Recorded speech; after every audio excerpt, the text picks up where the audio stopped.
అందరికీ నమస్తే. తెలంగాణలో భూముల ధరలు ప్రభుత్వ రేట్లు పెంచాలని ప్రభుత్వం డిసైడ్ అవుతుంది. ఏప్రిల్ 1 నుంచి బహుశా పెరిగిన రేట్లు అమలు కావాలనుకుంటుంది. ఎందుకు ఇప్పుడు ఈ నిర్ణయం తీసుకుందంటే ఇప్పటిదాకా ఆ త్రిబుల్ ఆర్ అని చెప్పి అక్కడ ఇక్కడ ఇప్పుడు ఫార్మా విలేజ్లన్నీ భూములు సేకరించేసిండ్రు. అంటే రైతులకు డబ్బులు ఇచ్చే విషయంలో తక్కువ ధరకు భూమి తీసుకున్నది ప్రభుత్వం. ఇప్పుడు అన్నీ అయిపోయినాయి ఆల్మోస్ట్. కాబట్టి ఇంకా ఇప్పుడు భూముల ధరలు పెంచాలి. ఎందుకంటే 2013 భూసేకరణ చట్టం ప్రకారం మార్కెట్ అంటే మార్కెట్లో ఉన్న రేటు కాదు, ప్రభుత్వ రేటు ఉంటుంది కదా, దానికి 300 ఇవ్వాలని దానిలో ఉంది. కాబట్టి తక్కువ రేట్లో రైతులకు ఇచ్చేసి భూమి తీసేసుకున్నది. ఇప్పుడు ప్రభుత్వ భూముల రేట్లు పెంచేందుకు ప్రయత్నం చేస్తున్నారు. ఎంత పర్సెంటేజ్ తెలుసా? 100 నుంచి 400%. 100 నుంచి 400%. 4 ఇంతలు కాదు, 400%. ఒక్కొక్క ఏరియాలో ఒకలాగా ఉన్నాయి భూముల ధరలు. అవన్నీ ఇప్పుడు పెంచాలి. దాదాపు ఒక 20 నుంచి 25 వేల కోట్ల రూపాయలు కావాలి. ప్రభుత్వం ఇప్పుడు బచావు కావాలంటే అప్పుల కథ అయిపోయింది, అప్పులు తెచ్చే కథ అయిపోయింది. ఇంకా నాకు తెలిసి ఇంకొక 7,000 కోట్లు మాత్రమే అప్పు పుట్టే అవకాశం ఉంది. ఇప్పుడు ఇంకా 3 నెలలు నడపాలి దాంతో. జనవరి, ఫిబ్రవరి, మార్చి. జనవరి లెక్కలు లేవు కదా ఇప్పుడే. తర్వాత నెక్స్ట్ ఇయర్ కూడా ఇంకా చాలా కటకట ఉంటుంది. కాబట్టి ఇప్పటి నుంచే స్కెచ్ చేస్తున్నారు. మార్చి అయిపోగానే ఏప్రిల్ 1 నుంచి ఇన్కమ్ పెంచుకోవాలి ప్రభుత్వానికి.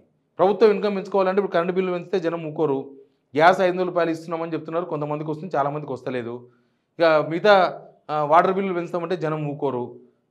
ఇంటి ట్యాక్సులు ఆల్రెడీ హైదరాబాద్లో డబల్, త్రిబుల్, 4 అయిపోయినాయి. హైదరాబాద్లో, గ్రేటర్ హైదరాబాద్లో ఇంటి ట్యాక్సులు ఎప్పుడో వేసిన సర్వేలు కాదు, మేము ఇప్పుడు కొత్తగా సర్వేలు చేస్తామని బస్తీలలో కూడా, చిన్న బస్తీలలో కూడా ఒక్కొక్క ఇంటికి 7,000, 8,000 రూపాయలు ట్యాక్స్లు వేసిండ్రు. ఇప్పుడు వాళ్ళంతా వస్తున్నారు కట్టలేక. మాకున్న ఇల్లు ఎంత, మేము కట్టేది ఎంత అని. ఇప్పుడు అవన్నీ అయిపోయినాయి, భూముల ధర మీదకి వచ్చేసినాయి. భూముల ధరలు ఏంటంటే 100 నుంచి 400% పెంచుతారంట. మినిమం 60% పెంచుతారంట. చూడు, మినిమం 60%.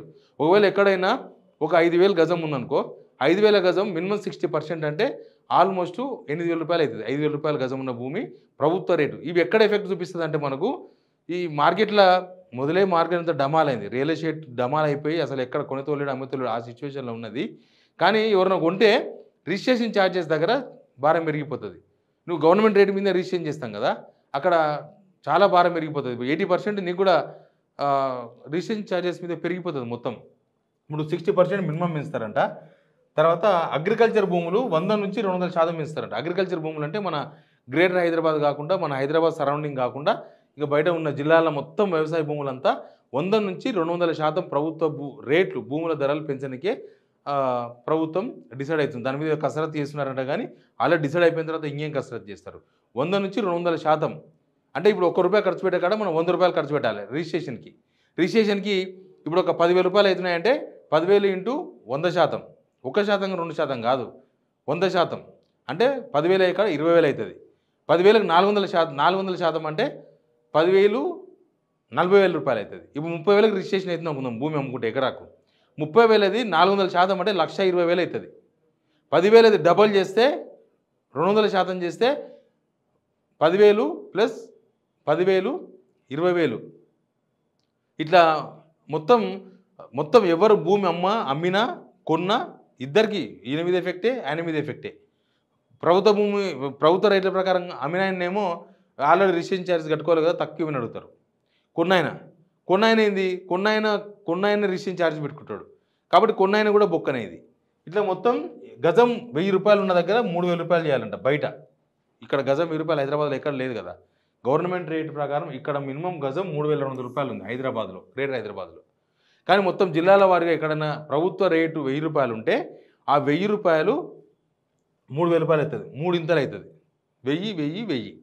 సేమ్ ఇక్కడ 3,200 ఉంది హైదరాబాద్లో గజం. హైదరాబాద్లో ఎట్లా పెరుగుతో కూడా ఒక అంచనా ఉంది ప్రభుత్వానికి. గచ్చిబౌలి ఏరియా ముఖ్యంగా ఎక్కువ కాస్ట్లీ ఏరియాలు, నార్సింగి, గచ్చిబౌలి, లేకపోతే మహేశ్వరం, మోకిల, ఇట్లాంటి ఏరియాలు చాలా ఉన్నాయి. వాళ్ళ గచ్చిబౌలిలో రెసిడెన్షియల్ ఏరియా అయితే 26,700 రూపాయలు ఉందంట గవర్నమెంట్ రేట్. అది కమర్షియల్ అయితే 44,900 రూపాయలు ఉంది ఇప్పుడు. కానీ మార్కెట్లో ఎక్కువ ఉంటుంది. గజం అక్కడ 1,00,000 ఉంటుంది, 2,00,000 ఉంటుంది.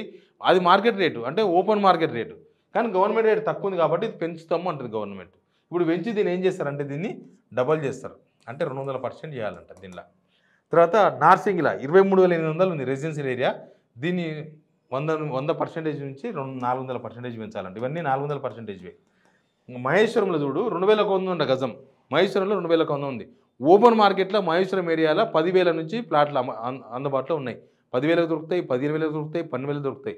కానీ రిజిస్ట్రేషన్ ఛార్జెస్ వచ్చే వరకు ప్రభుత్వ భూమి 2100 రెసిడెన్షియల్ ఏరియా ఉంది, కమర్షియల్ ఏరియా 10,200 రూపాయలు ఉంది.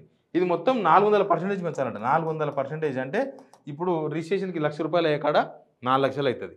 ఇప్పుడు ఏదైనా సరే రెసిడెన్షియల్ అయినా కమర్షియల్ అయినా 2 లక్షలు అయిపోతుంది అనుకున్న దగ్గర 8 లక్షలు రిజిస్ట్రేషన్ ఛార్జెస్ అవుతాయి. ఇప్పుడు ఏమైందంటే చారణ కోడికి బారణ మసాలా, లేకపోతే కుక్క తోక నూపిందా తోక కుక్క నూపిందా అంటే అట్లే అయిపోయింది. ఇప్పుడు రిజిస్ట్రేషన్ ఛార్జెస్ డబల్ అయిపోతే తోకనే కుక్క నూపినట్టు కనిపిస్తుంది మనకు. అప్పుడు తర్వాత మోగిలలో 2,300 ఉందంట, దాన్ని 400% పెంచాలంట. మోగిల ఏరియా మహేశ్వరం ఏరియా ఫిక్స్డ్ 400% భూముల రిజిస్ట్రేషన్, భూముల గవర్నమెంట్ వాల్యూ పెంచబోతుంది ప్రభుత్వం. ముఖ్యంగా ఇది ఓన్లీ మహేశ్వరానికి లేకపోతే మోకిలకు మాత్రమే పరిమితం కాదు. ఇక్కడ భువనగిరి ఏరియా, అటు మేడ్చల్ ఏరియా, అటు మొత్తం షామీర్పేట ఏరియా, అక్కడ నుంచి మొత్తం ఇటు వస్తే కొత్తూరు, ఈ షాద్నగర్ ఏరియా, ఇది మొత్తం కూడా షాద్నగర్ వరకు మొత్తం కూడా 400% పెంచాలంట. రిజిస్ట్రేషన్కి 30,000 అవుతుంది అనుకున్న కాడ ఇప్పుడు 1,20,000 రూపాయలు కాబోతుంది త్వరలో. ఏప్రిల్ 1 నుంచి ప్రభుత్వ భూముల ధరలు పెంచితే రిజిస్ట్రేషన్ ధర అంత అవుతుంది. 1,00,000 అయ్యే కాడ 4 లక్షలు అవుతుంది. అట్లా మొత్తం కూడా ప్రభుత్వ భూముల ధరలంతా కూడా పెంచాలని డిసైడ్ అయింది. అసలు ఇప్పుడు ఇదంతా పెంచడం ద్వారా మన మీద ఏంది ఎఫెక్ట్, జనాల మీద ఏంటి ఎఫెక్ట్? ఇప్పుడు జనాలు అంటే కొనేవాళ్ళు జనమే, అమ్మేవాళ్ళు జనమే. ఇప్పుడు అందరి మీద ఎఫెక్ట్ పడుతుంది. రియల్ ఎస్టేట్ మీద చాలా ఎఫెక్ట్ పడుతుంది. అసలు రియల్ ఎస్టేట్ ఇప్పటికీ జీరోలో ఉంది. బహుశా ఇవన్నీ పెరిగిన తర్వాత ఇవన్నీ ఎప్పుడు చేస్తారంటే అంత మార్కెట్ హెల్తీగా ఉన్నప్పుడు, మంచిగా జూమ్లో ఉన్నప్పుడు, అసలు మార్కెట్లో హాట్ కేకులాగా ప్లాట్లు అమ్ముడుపోతున్నప్పుడు అప్పుడు చేస్తారు. ఇప్పుడు ఏదో కొద్దిగా మెసిలినట్టుగా అనిపిస్తుంది, రియల్ ఎస్టేట్ ఏమో పెరుగుతుందేమో, ఇంకా అన్ని బాధలు అయిపోయినాయి కదా, ఇంకేమైనా అవుతుందేమో అని చూసుకుంటున్న టైంలో ఈ పిడి తీసుకొచ్చి పెట్టింది. ఇది ఒక పిడి, ఈ తీసుకొచ్చి నెత్తిన గుదిబండలాగా వేసే వరకు నాకు తెలిసి ఇదంతా అయిపోయింది. నాకు రియల్ ఎస్టేట్ మైనస్ పోతుంది, జీరోలో ఉంది కదా, ఇప్పుడు గ్రౌండ్లో ఉంది. అంటే ఎవడు కొనేతోడు అట్లే ఉన్నాడు, అమ్మేతోడు అట్లే ఉన్నారు. ఆ రేట్లు తగ్గించి అడుగుతున్నారు కొనేవాళ్ళు, మార్కెట్ లేదు కదా అని. అమ్మినాయనేమో అర్జెంట్ ఉన్న వాళ్ళు కొద్దిగా తక్కువనే అమ్ముకుంటున్నారు. చాలామంది ఉండాలి, ఇప్పుడు ఏం అవసరం ఉంది తర్వాత చూసుకుందాం, మంచి రేట్ అయినా చూసుకుందాం అని కొంతమంది ఎదురు చూస్తున్నారు. మార్కెట్ అంతా స్టేబుల్ ఉంది.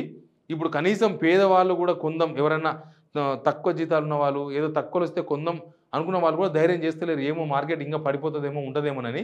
నాకు తెలిసి ఈ పిక్చర్ కనుక తీసుకొస్తే మార్కెట్ ఇంకా మైనస్లోకి పోతుంది. కొనేవాళ్ళు ఎవరైనా ఉంటే అప్పుడు కొనవచ్చు, కానీ అమ్మేవాళ్ళు రెడీగా ఉంటారా లేదా అనేది కూడా అప్పుడు మనకు తెలుస్తుంది. ఏంటంటే జస్ట్ డబ్బుల కోసమే గవర్నమెంట్కు ఇన్కమ్ పడిపోయింది, రియల్ ఎస్టేట్ ఇన్కమ్ పడిపోయింది, ఎక్సైజ్ ఇన్కమ్ పడిపోయింది. నేను చెప్పినా కదా, 2,74,000 కోట్ల రూపాయల దగ్గర 1,15,000 కోట్లు మాత్రమే వచ్చింది. 2,74,000 కోట్లు ఎక్కడ, 1,15,000 కోట్లు, 1,60,000 కోట్ల ఇన్కమ్ తక్కువ వచ్చింది గవర్నమెంట్కి ఇన్కమ్ తక్కువ వచ్చింది. కాబట్టి ఇప్పుడు ఇంకా ఇదంతా చేసిన తర్వాత గవర్నమెంట్కి ఇంకా పెద్ద బొక్క పడుతుంది. ఎవరో అమ్ముకున్న వాళ్ళతోన దోసుకోవడం, ఉన్న దొరతో దోసుకోవడం అంటారు చూడు, అట్లా డబ్బులు ఎవరైతే ప్లాట్లు అమ్ముతారో వాళ్ళతో దోసుకోవడం ప్రభుత్వం తప్ప. ఇప్పుడు సామాన్య జనాలకు మరింత భారం చేసి అసలు రియల్ ఎస్టేట్ అనేది ఇంకా లేనే లేకుండా, హైదరాబాద్ అంటే ఎక్కడ రియల్ ఎస్టేట్ ఉంది? ఇప్పుడు ఊర్లలో ఉంటాం, ఏ ఊర్లోనే ఉంటుంది రియల్ ఎస్టేట్ ఉంటుందా ఊర్లో? హైదరాబాద్లో కూడా అట్లా రియల్ ఎస్టేట్ను ఎటు కాకుండా చేసే ప్రయత్నాలు ఏదో నడుస్తున్నట్టుగా అనిపిస్తుంది. ప్రభుత్వం ఇన్కమ్ పెంచుకోవాలంటే చాలా మార్గాలు ఉన్నాయి. ముందు రియల్ ఎస్టేట్ పెంచాలి, రియల్ ఎస్టేట్ భూమి తీసుకురావాలి, రియల్ ఎస్టేట్లో కొనుగోలు అమ్మకాలు స్పీడప్ చేయాలి, ఒక పాలసీ తీసుకురావాలి.